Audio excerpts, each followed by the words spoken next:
বিজিবির ১০৩তম রিক্রুট ব্যাচের প্রশিক্ষণ সমাপনী কুচকাওয়াজ আজ বৃহস্পতিবার চট্টগ্রামের সাতকানিয়ার বায়তুল ইজ্জতে বিজিবির ঐতিহ্যবাহী প্রশিক্ষণ প্রতিষ্ঠান border guard training centre and কলেজের বীর উত্তম মুজিবুর রহমান প্যারেডে গ্রান্ড অনুষ্ঠিত হয়েছে।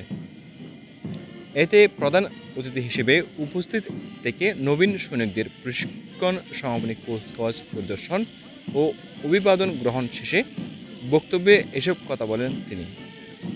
এ সময় বিজিটিসি-সির commander brigadier general Gazi Nahiduzzaman উপস্থিত ছিলেন।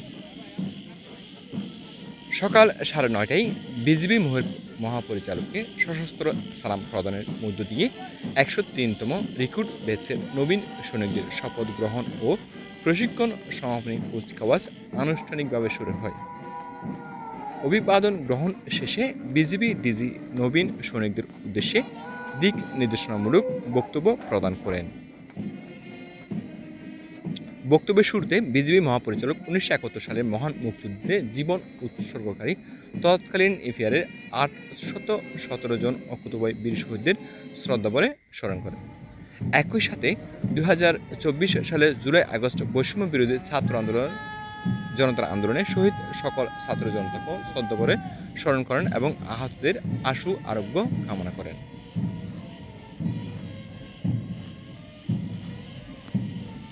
তিনি আরও বলেন, দেশ মাতৃকার অখণ্ডতা রক্ষায় নবীন সৈনিকরা প্রয়োজনে তাদের জীবন দেবে, তবু দেশের ১ ইঞ্চি মাটি হাতছাড়া হতে দেবে না।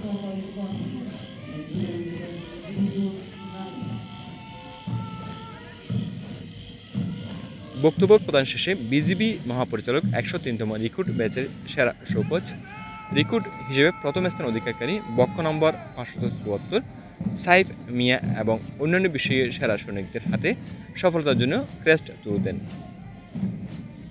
এরপর নবীন সৈনিকদের চৌকস দল কর্তৃক বিজিবি মহাপরিচালককে সশস্ত্র সালাম প্রদানের মাধ্যমে কুচকাওয়াজ অনুষ্ঠানের সমাপ্তি ঘোষণা করা হয়। পরিশেষে বিজিবির প্রশিক্ষিত সদস্যদের অংশগ্রহণে আকর্ষণীয় স্টিক ড্রিল এবং বিজিবির সুসজ্জিত পাদক দল কর্তৃক মনোজ্ঞ ব্র্যান্ড ডিসপ্লে প্রদর্শন করা হয়।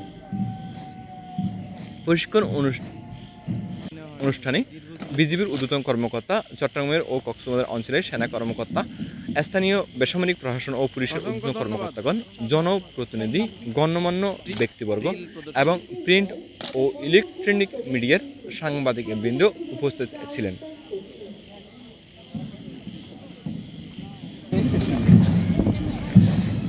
নিউজ ডেস্ক, চানকার সংবাদ।